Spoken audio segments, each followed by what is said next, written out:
Welcome to Dragonfire. What we do is make your marketing work better for your business. What we're here to talk to you about today is how the eco protest that took place recently in London could learn a lesson from marketing. Marketing is all about the message. It's about the story that you tell your customers. And stories to sell well, especially if they're selling a product or an idea or a service, need to have happy and positive connotations to them. Psychologically, people, and you and I and everyone else, respond better to positive emotions than we do negative ones. Now, I don't think anybody can argue that the eco-protesters have a just cause. The principle behind what they do and why they do it can't really be argued. There is plenty of good reasons that you'd want a better environment and a better future and a better place for the human race to live in. There is nothing wrong with any of that, and nobody would really argue with any of those points. The problem they have is that the story they're telling, the way they're presenting that message, the way they're presenting that argument is negative, and that's why it's not working. That's why all the stuff that they did, all the press coverage around it was predominantly negative, because they were producing negativity in the way they were presenting their message. And what I'm going to tell you about today is the things that they should have done to make that different. Now, whenever you're trying to sell anything, it needs to be a valuable proposition for your customer. It needs to be something compelling that's going to make them want to buy it. If I turned up at your office and sat in your doorway and refused to move until I'd been given the opportunity to pitch my business to you, to tell you why you needed to use me, the chances are you would probably let me just so you could get rid of me. And then after I'd gone, what is the likelihood that you would then call me up and ask me to come back and give me the business? I would say 0 to nothing.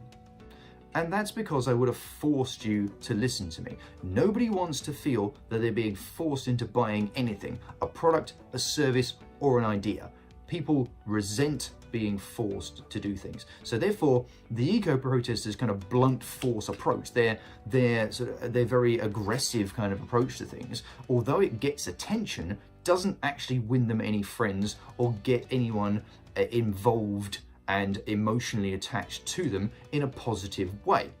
Customers, and make no mistake about it, we are their customers. You and I and everyone else that we know, we are their customers. They are people, they want to listen to them. We all are. And we all need what all customers need, and that is a story that sells us the benefits of listening to them. It tells us the reason to be positive about their story, about their message. But their story is all doom and gloom. It's all focused around, we must do these things or the world will die, everything will go extinct, the environment will be destroyed, and the human race will die out. And strange enough, that doesn't have any real positive messages in it, and as a result, people don't engage with it. Now again, when you actually scrape back the story and look at the actual logic within the argument, you can't deny it. It makes sense to use renewable energy. It makes sense to use fuels that we don't need to destroy and will not eventually run out. It makes sense to recycle things so that we don't produce lots of waste. It simply makes sense to do these things, and nobody can argue with that either. These things are simply logical. The problem is the way it's sold to us. Now, everything, as I said, is sold with a story. Their story makes you and me, our friends, our families, it makes us the bad guys. We are the people who are destroying the planet. In their story, in their narrative, we are the bad people. We should be ashamed of what we're doing. We should be ashamed of our activity. We should do everything we can to change our lives right now, get rid of any sort of fossil fuels, change everything over to electricity and renewable sources and everything as quickly as possible, because if we don't, then we're just bad people. And that is the problem with their story. It makes us, their customer, the person they're trying to get on board, the person they're trying to bring to their idea, they're making them the bad guy. So an example is this. If I came to you and told you that you were a bad boss, a bad person at running your company because your marketing wasn't as up to scratch as it could be, and I know better, and therefore you should use me to help you fix it. you wouldn't feel endeared to me. You wouldn't feel like I was actually going to be beneficial to you. You would simply feel like you were being threatened. And that is, again, the problem with the negative approach, with the way they decide to approach it. It breeds the feeling of threat.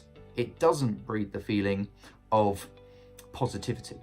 Now, if their message was instead, we should use renewable energy because being renewable means that it's infinite.